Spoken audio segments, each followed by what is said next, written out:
I used to live in a small town called Fenter. It was a quiet place to grow up.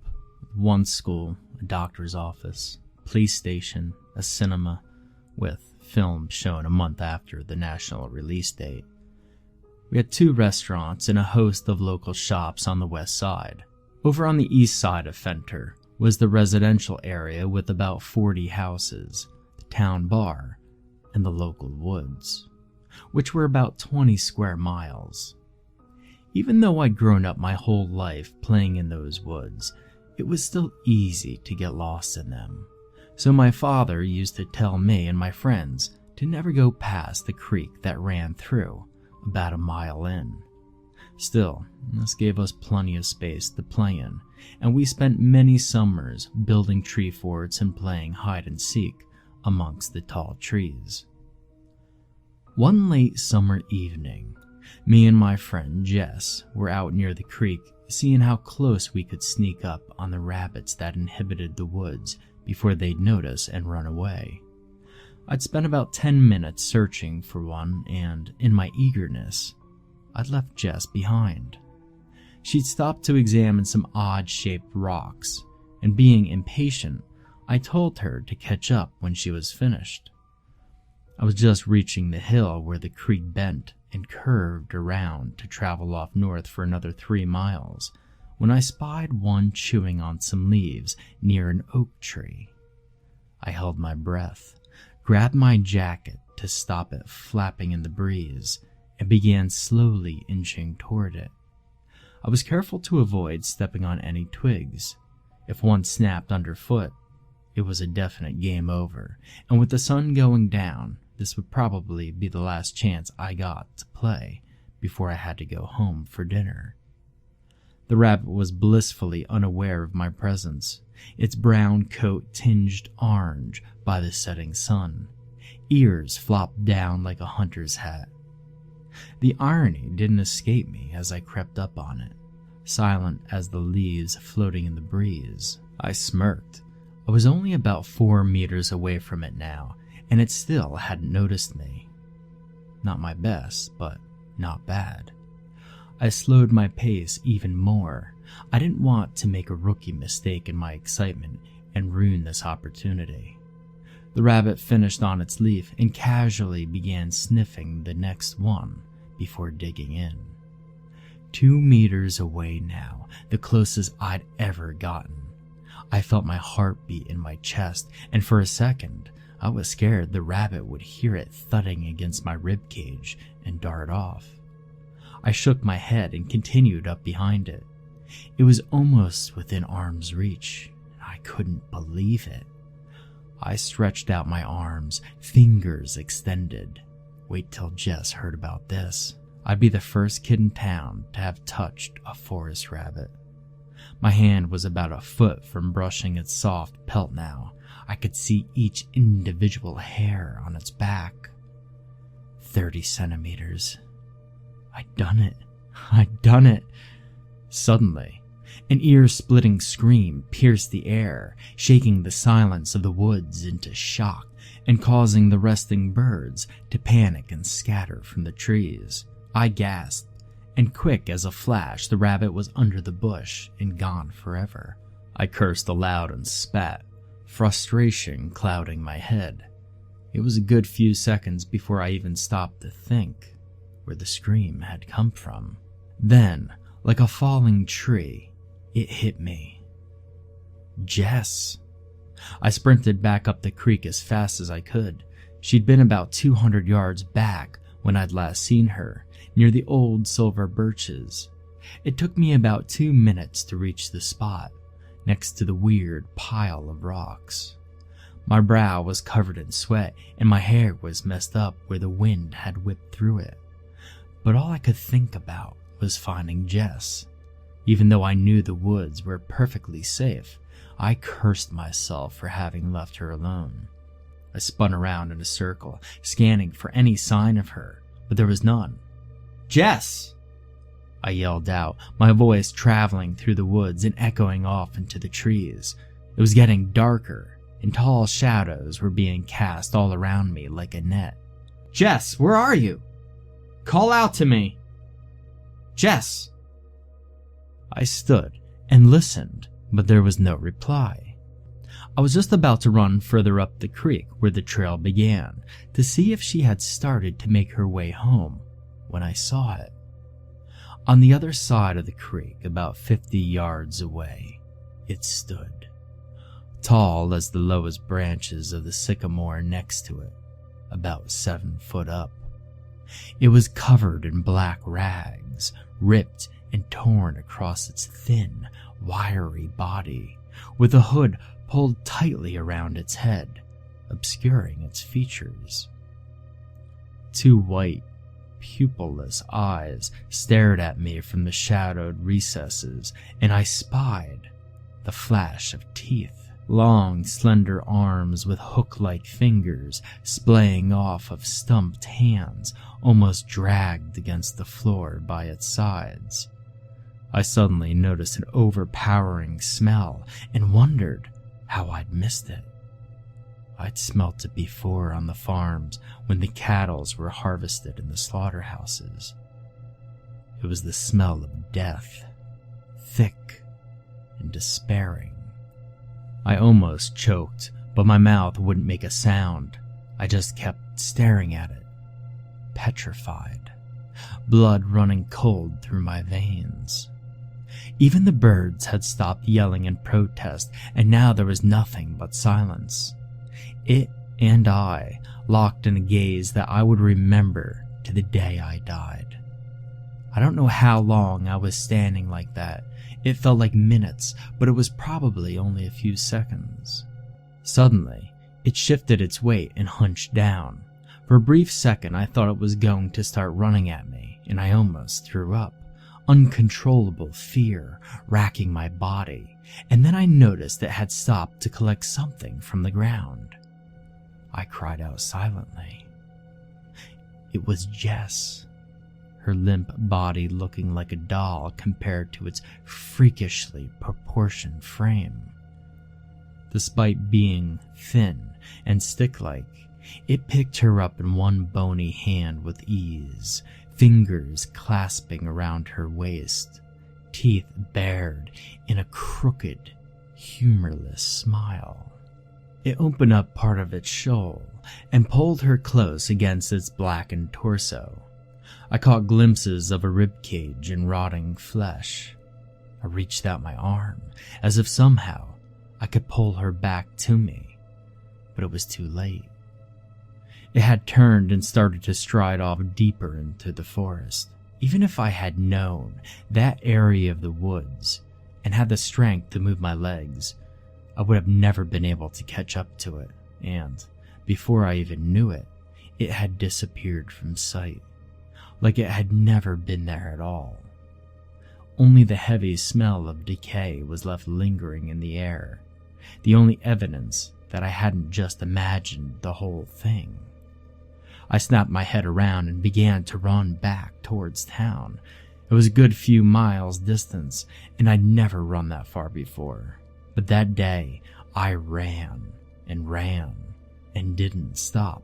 Jumping over fallen logs and ducking branches, I dared not look back. The darkness was almost complete by the time I burst from the undergrowth and into the town's edge. I sprinted to the bar and threw myself into the door, practically collapsing onto the floor.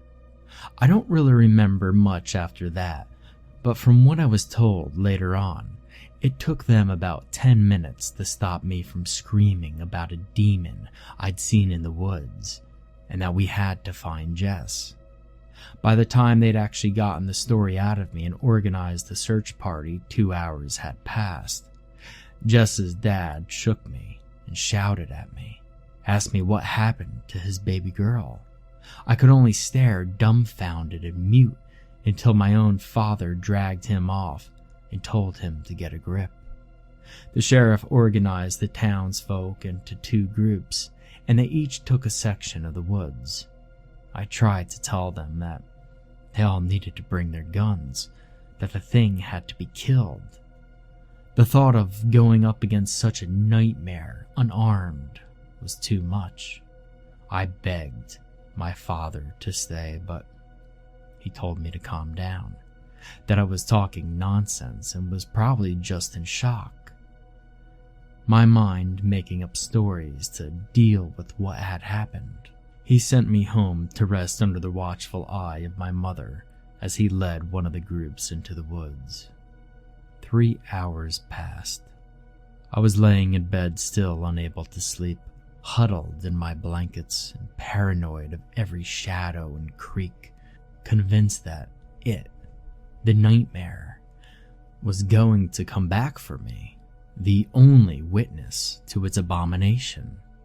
When I heard the front door open and the heavy steps of men entering the living room downstairs, I listened as they sat down and began to talk. "Damnedest thing I'd ever seen in my life, Jerry. I don't know what's out there, but it sure riled up the dogs." That was the sheriff speaking. "What was it, a bear, do you think, Sheriff?" I didn't know the speaker, but he sounded young, maybe one of the farmhands. "Maybe. All I know is 2 of my best tracker hounds caught a scent, started going mad.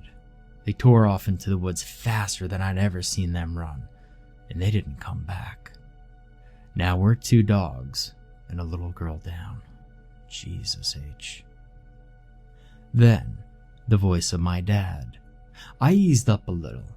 Knowing he was back in the house made me feel safer. Chris said he found the poor girl's gloves down by the creek, right where my boy said they were playing. The unknown voice came again. Obviously, Chris. "It's true, they were covered in some kind of slime or something. Don't know what, but it smelled god-awful. One of the boys almost upped his liquor." "Okay, well at least we know she was there. I'm not hoping for much, but I'll pray. It's one big forest and the chances of finding her are mighty slim." The sheriff sighed. "I suppose I better go tell the family that they should be prepared for the possibility that they will never see Jess again. Fuck. No man should have to outlive his kid, and then not knowing like this." "Didn't Travis say he saw something big moving through the forest?" Another unknown voice. This one knew. "Yeah, he radioed in. Said he saw some kind of shit, I don't know, giant moving in the distance. But the man was half pissed and it's dark as the bottom of a well out there. Probably just jumping at shadows. No, most likely a bear or a wolf or something jumped her from behind and dragged her off." The sheriff again. My father spoke, voice raised so everyone could hear. "Okay, let's all go home. It's been a tough night. We'll search again for her tomorrow. Even if it's only a body we find, it's better than the poor folks not knowing what happened. I want everybody to tell their kids not to go in that forest. No more till we know for certain what occurred. Everybody understood?" There were mumbles of agreement and then solemn goodbyes. The men left, and the front door locked shut behind them. My father moved about downstairs for a few minutes before climbing the stairs and going to bed. Before he turned in, he poked his head into my room to check if I was okay. I just pretended to be asleep. I had nothing to say. I didn't even know what to tell myself. But one thing I knew for certain, I hadn't been hallucinating. I'd really seen it. And whatever it was, had Jess. I waited for a half hour after I heard my dad climb into his bed before I sat up and switched my bedside light on. I crept out of my bed and got dressed as quietly as I could. Then I descended the stairs. My father had taught me how to shoot and maintain a gun a few years back. Out here in the country, it was important to know. Hunting was a tradition amongst the men, and when I was old enough, my father would take me camping in the woods for a weekend of game shooting like his father before him. I knew where my dad kept his .44 Magnum and rounds in the garage, and after searching around for a few minutes, I found the key for the lockbox. I opened it up, loaded the pistol, and grabbed the flashlight before leaving the house and locking the door behind me. My breath misted in the air as the unseasonably cold chill hung around me. I looked at the forest. Once a place of fun and laughter, now dark and sinister in the moonlight, branches stretching and contorting towards the sky like skeletal figures. That thing had Jess, and I couldn't live with myself if I didn't do a damn thing to get her back. After all, it was my fault for leaving her alone out there. I swallowed back the lump in my throat and began tenaciously walking down the road towards the woods. Don't worry, Jess, I thought. I'm coming. As I entered the woods, I immediately began to question my actions. I knew that what I was doing was not smart by any stretch of the imagination, that my foolhardiness could very well get me killed. The thought of bumping into the creature out there, alone in the dark, was more terrifying than anything I could ever imagine. And knowing that Jess was in that very situation herself was the only thing that drove me on. I drudged on the familiar old trail for about 20 minutes or so until I eventually came to the creek. I'd never been here before in the dark, and although everything was where it should be, it looked different. It was as if these were my woods to play in during the day, but now in the dark, it was an alien place. This was its domain. I was a stranger here, unwelcome. This feeling was reinforced by the fact I had no idea what lay beyond the creek, except from what I'd seen in the immediate area from the other side. Carefully, I crossed the creek, the water soaking through my boots and dampening my trouser legs. As soon as I stepped out to the other side, I felt like I was lost. How would I find my way back? Which direction would I go in? I ignored the first question. I had bigger things to worry about at that moment, and decided to head off in the direction I'd last seen the creature going. I started walking, vigilant for any signs of movement or noise. I'd expect there to be animals out this late at night, but it was eerily silent, which made me feel vulnerable. Every footstep sounded like an alarm, telling the creature where I was. I stopped for a moment and looked around with my flashlight. I felt like the darkness was swallowing me, that the thing just sat outside the borders of light, laughing at my efforts to find it. I realized that if there was anything out there, the light would only serve to give away my position, effectively ending any kind of advantage I would have over it. After a pause, I switched off the flashlight and waited for my eyes to adjust. It was difficult at first, but after a few minutes, I could make out enough of the forest to start slowly making my way through. It was about 10 minutes later when I heard it, a short, sharp yelp to my left in the distance. I paused and waited to see if any other noise was made. A moment later, a snap echoed through the darkness and a dull thump. I was not alone anymore. Swallowing fear, I sunk into my haunches and slowly made my way towards the noise. I had plenty of experiences at being quiet from the rabbit game, and even in the dark, I didn't find it too hard to distribute weight so as to move almost silently. After a while, I reached a clearing where the trees parted to a grassy patch about half the size of a football field. In the center of the clearing was a rocky depression that sank down into the earth. I was about to make my way over and investigate when I saw it. It was standing near the edge of the clearing to the south and was slowly limping its way over to the depression, dragging something behind it.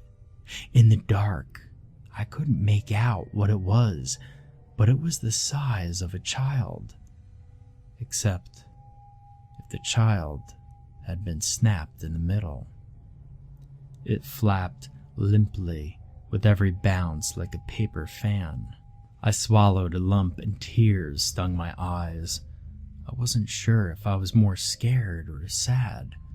I prayed to God to not let it be Jess and continued to watch it as it reached the pit and then hurled the object over the rim. It hit the ground with the unmistakable sound of crunching bone. The creature bent down headfirst as if to crawl down the rocks, and then stopped. Slowly, it stood back up and sniffed. I instinctively pressed my back to a tree, removing myself from view, and strained to listen. I heard it sniff again softly and walked around in what sounded like a small circle, and then nothing. And I waited.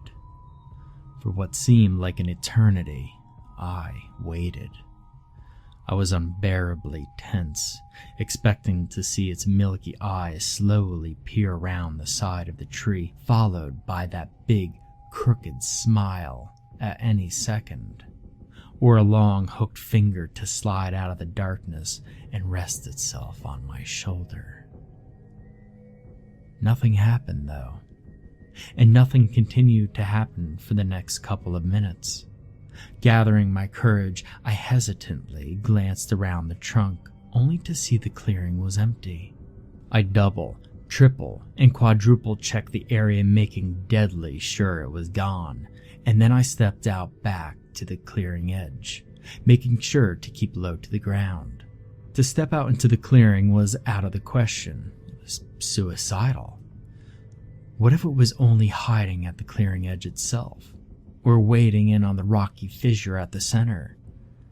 It would defy all logic, rebel against every survival instinct, and yet I had to know. I had come here looking for Jess. If I turned back now, without checking to see if it was her, crumbled and contorted at the bottom of those rocks, then I may never know. The sheriff was right. Not knowing was the worst part. Before I stepped out, I pulled the magnum from out of my waistband and cocked the hammer back, being careful to mute the click by smothering it between my legs. When it was loaded and ready to fire, I began to slowly inch my way out of the safety of the tree line and into the open. I took a few steps and stopped, waiting to see if anything came crashing towards me. When nothing did, I continued my cautious journey to the depression. When I reached the lip, I aimed the gun ahead of me and looked over. It was a couple of feet deep, about 10 or so, and was a little larger than I had expected. One side of the hole was hollow and extended into the ground as a sort of a cave, large enough to drive a car through. At the mouth of the cave was the body, slumped over a jagged rock. I glanced around again, making sure I wasn't being snuck up on, then started to lower myself down. I would just need a quick glance to make sure it wasn't, or was, Jess.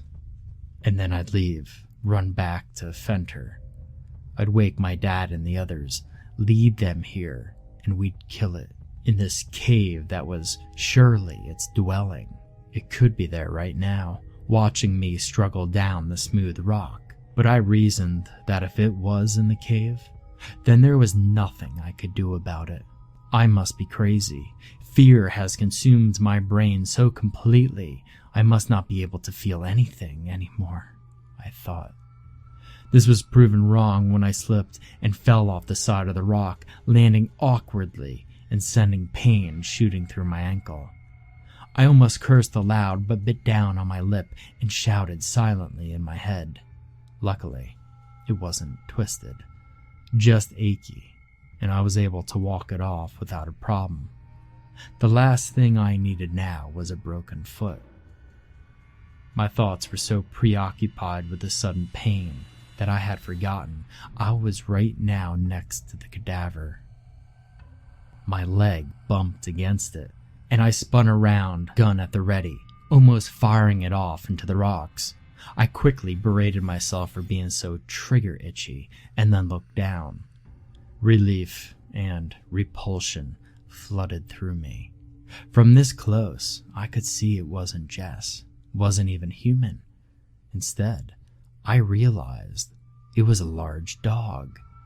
One of the sheriff's hounds that had gone missing earlier.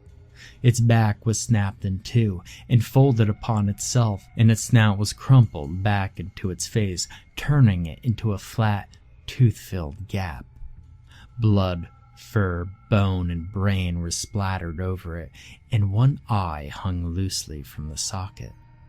The eye was positioned in such a way that it appeared to be staring right at me.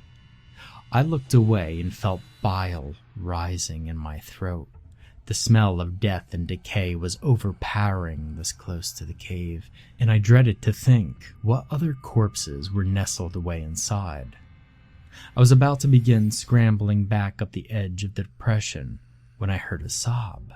I spun round and stared into the darkness of the cave. It sounded faint, as if it had come from quite a way, echoing through the narrow rock passages until eventually, finding its way to the surface, it came again. This time, it was unmistakable. It was the sound of a child crying. The first thoughts to rush through my head were of joy. She was alive. It must be Jess, hidden away deep in this creature's lair, and as soon as the thought had come, I realized, with a fear unlike any I had ever thought possible to fear, that I would have to go into the cave and get her. I didn't have a choice. I just couldn't turn back now. I may as well kill myself with the gun I held in my shaking hand than live with the guilt. I pulled out the flashlight and, readying the gun, switched it on.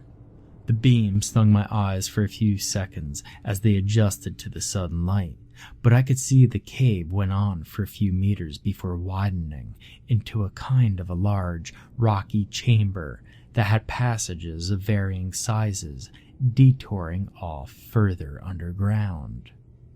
I entered the mouth of the cave and shone the beam over the walls and floor. The beam danced over bones scattered across the ground. It looked as if every type of animal in the forest had eventually wound up in here, torn apart, then stripped of flesh. I covered my mouth and nose with the sleeve of my gun hand and continued to walk. There were 4 passages, and the sobbing appeared to be coming from one furthest to the left. Thankfully, it was one of the wider ones, and I found I could comfortably walk down and still have enough room to stand up straight. If the creature were to come now from the mouth of the cave, I would be trapped. However, if it was already in the cave, then I was walking straight into its spindly, disproportionate arms. I swallowed hard and continued to walk. After a couple of meters, it turned right sharply and opened up into a small version of the chamber I had just come from. I was amazed to find it was full of items: watches, jewelry, passports, letters, glasses, clothes, books, wallets. It went on and on, as if a museum to sentimentally and trinkets. I picked up one of the passports and opened it up. Paul Ashcroft, born 1972, Herronford, Ohio. Another read Richard Blunt, born 1954, Westville, California. I shone the light over the letters, seeing the addresses were to places all over the country. And then it dawned on me. I finally understood. It all made perfect sense. The reason I had never seen this thing in the woods before was because it had only arrived a short time back. It must have traveled from place to place, from forest to national park, to desert to mountain, picking people off, taking their effects, then moving on to the next town. It was like a sick scavenger hunt. It was killing people and then keeping their items as souvenirs. Another sob brought me back to reality, and I dropped the passport to the ground. I hurriedly walked to the back of the chamber I now called the museum, and found another short passage and then a medium-sized cavern. Inside was Jess, sitting on the floor and crying. She looked up when my light shone over her and covered her eyes. Please, let me go. She burst out into fresh sobs, tears streaming down her pale cheeks. I stood paralyzed for a second. I was so intent on finding her that now I didn't know quite what to do. I decided I had best let her know it was me before deciding on anything. I shone the light upwards, illuminating my face. Jess stopped sobbing and stared. Jess, I've come to rescue you. We don't have much time. We need to go now before that thing comes back and finds me here, I whispered, kneeling beside her. She did nothing for a few moments, then threw her arms around me, her body shaking. I thought I was going to die down here. I thought it was going to eat me, like it did the rest. She trailed off, unable to get her words out through the tears. I squeezed her back for a moment, then went to lift her. The sound of metal clanging against rock reverberated through the cave. I shone the light down, and my heart sunk. She was chained to a heavy metal ring pin that had been nailed deep into the rocks beside her. I couldn't escape. I tried to pull it out, but it's no use. I stood for a second, defeat washing over me. I could go get help, come back and... No, she squeaked. Please don't leave me here. Panic spread across her face, and it was all I could do to promise not to leave. I thought for a few moments, and then realizing my only option, I took her chin and looked her in the eye. Jess, I have a gun. I'm going to have to shoot the chain to set you free. It's going to be very loud, and the noise will probably attract the thing here. She said nothing, just looked at me. As soon as it's broken, we're going to have to run for the cave entrance and back through the woods. She looked thoughtful for a moment herself, and then took my chin, kissed me, and then nodded. I blushed. Sitting below ground in a monster's cave, and I was blushing. I almost laughed. I forced the emotion down and just smiled before taking my gun and aiming it at the chain. Cover your eyes. I'll do it on 3, okay? 1, 2. A guttural moan sounded from the mouth of the cave and carried its way to us. I saw the color drain from Jess's face, and I knew mine was doing the same. It was back. Without thinking, I pulled the trigger. The gun cracked, deafening in such a small space, and the chain shattered. I grabbed Jess before she could react and pulled her up, sprinting towards the museum. As we entered into it, I dived behind a table full of bric-a-brac, pulling her down with me.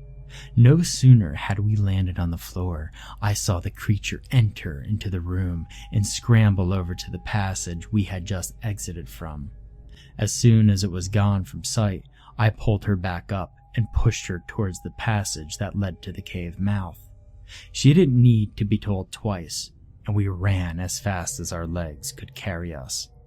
As the cave mouth came into view, a scream, full of horror and anger, rang from behind us as it discovered its meal had been stolen. As we got to the cave mouth, I could hear wood splintering and the tinkle of dozens of tiny objects hitting stone as it tore through the museum after us. I grabbed Jess's foot and hoisted her up till she grabbed the lip of the depression and pulled myself into the clearing. I spun around and saw it exit the passage into the main chamber. Its hood had fallen down and exposed what can only be described as half insect, half human face. I fired a shot in its direction, and it screeched in agony as the .44 bullet connected with its thigh, knocking it back for a second. I took the distraction and spun around, leaping for the edge of the depression and grabbing a hold.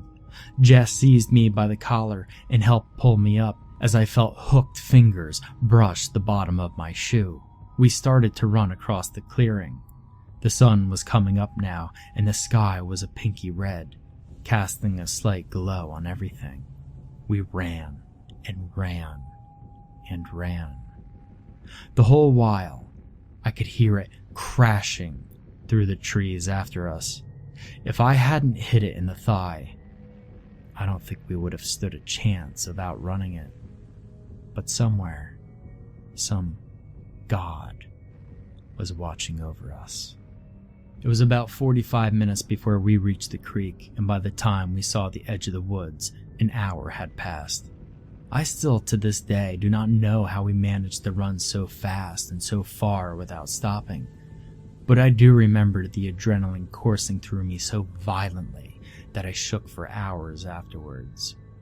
When we reached Fenter, I fired the gun off into the air.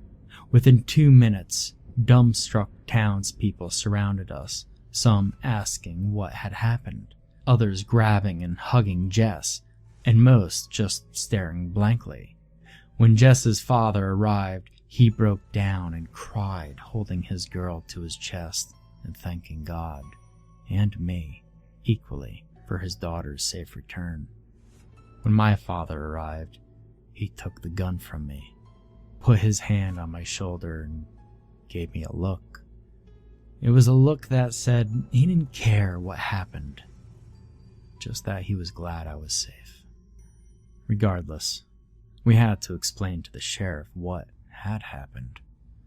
After we'd both explained our stories, a group was organized and armed, and I was asked to lead my dad, the sheriff, and 20 or so other men to the cave. I was tired and reluctant to go back, but next to my dad I felt safe. After a couple of hours, we came across the clearing and found the cave system just as we had described. The museum was empty, the shattered chain was found at the back untouched, and a brief examination of the other caves revealed them to contain skeletons of other people, later identified as other missing persons from the towns that backed off of Fenter Woods. A medical check showed that they had been dead for days. The woods were searched all day, but nothing turned up. That night, as I looked out my window before going to sleep, I saw it again, standing at the edge of the woods. It looked at me through my window for a while, and I stared back, like when we had first encountered one another, and then it turned and walked back into the woods. I knew this would be the last time I saw it. It was moving on to another place, away from Fenter, away from this area.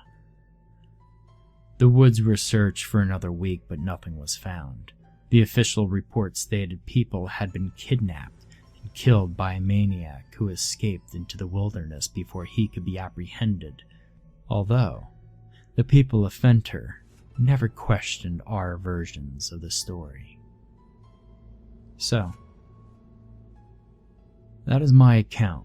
This all happened 12 years ago now, and it is but a distant memory.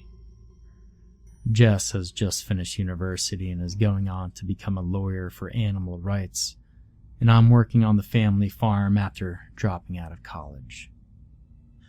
I tell you this story not to entertain you, but as a warning. Next time you decide to go hiking in the mountains or camping in the woods, it is still out there, and next time, it might be your town it decides to visit. Be safe.